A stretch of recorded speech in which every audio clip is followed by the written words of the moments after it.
ella como viene, a esa no le queda el rojo, dale la falda por esa.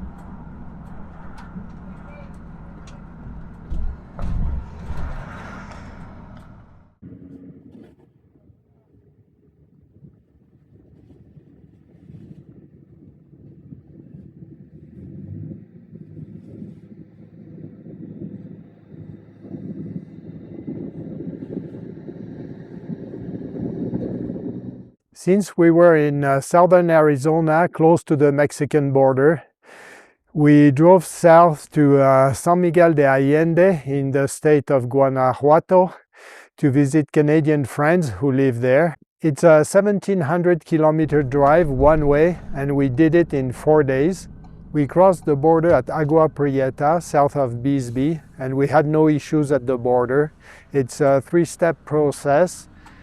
The first one is immigration, then temporary vehicle import permit, and third, vehicle inspection.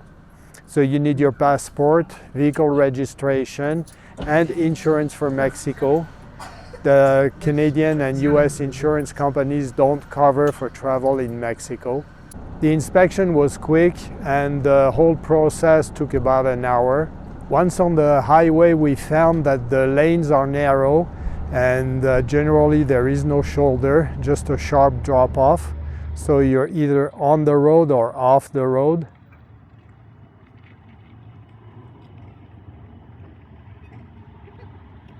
The pavement is often rough with a lot of potholes. There are some good sections, but you never know what's coming up ahead.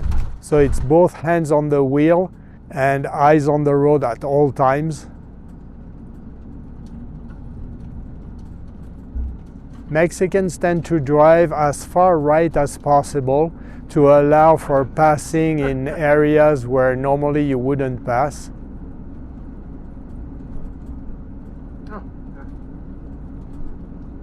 We found that the GPS is at times inaccurate in towns and cities. There are also many dangerous intersections. We were not sure about wild camping, so we decided to stop in hotels with open parking areas and high clearance entrance.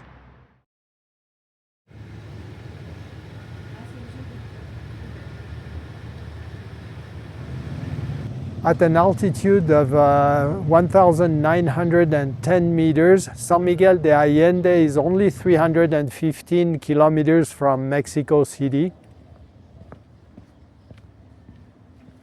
It was founded in 1542, and in 2008 it became a UNESCO World Heritage Site.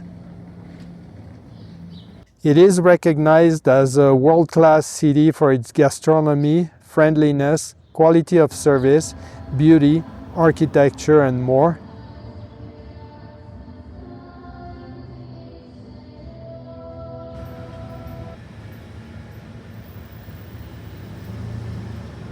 We parked the van and stayed in the only campground right in San Miguel. San Miguel is a major destination for North American tourists and expats, and also for wealthy tourists from Mexico City who now drive the local economy.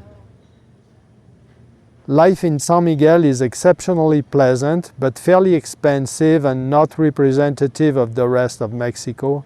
Here almost everybody speaks English, and knowing Spanish is neither necessary nor expected.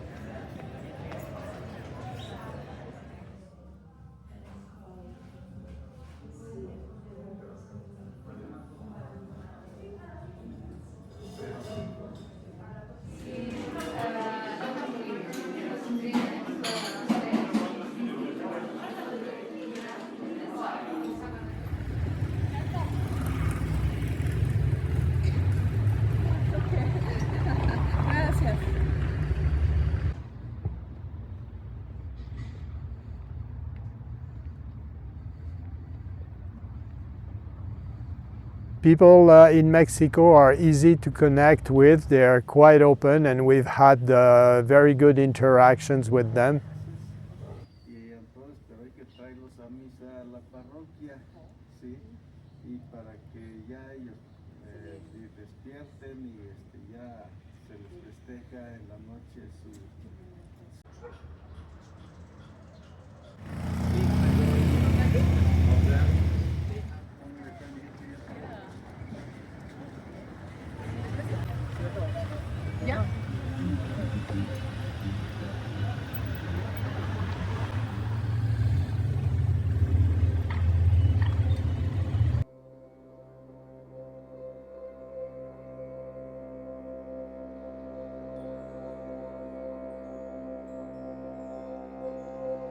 The pyramid is thought to have been built by the various tribes tied to the Toltecs around the year 540 of our current era. It was a ceremonial site with its structures strangely but precisely aligned with the sun and the moon. The pyramid was finished with plaster and adorned with murals. It's hard today to imagine its beauty. The moon moves up and down the stairs of the pyramid during its cycle.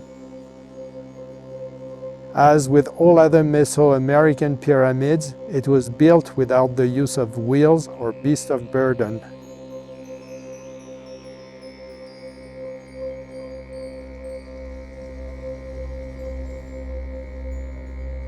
The main courtyard was filled with water during the rainy season, and it reflected the night sky.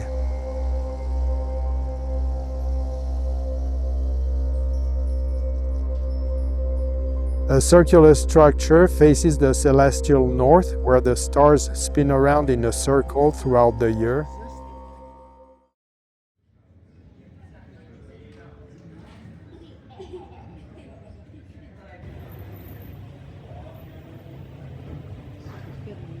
Mexico has a rich culture, and we'll gladly return to spend more time and discover more of it.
We are now back in Arizona, in Bisbee, and back to our life of wild camping.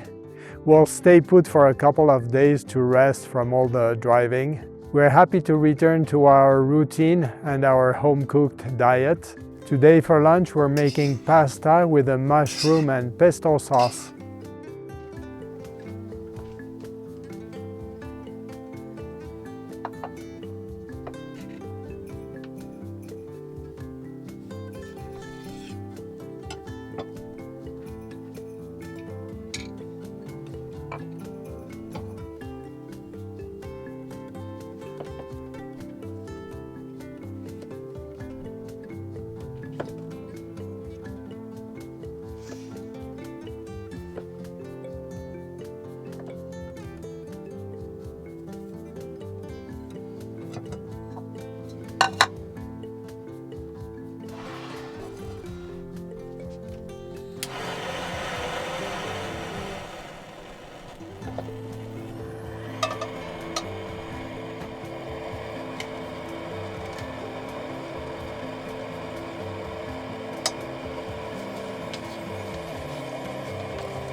pretty good.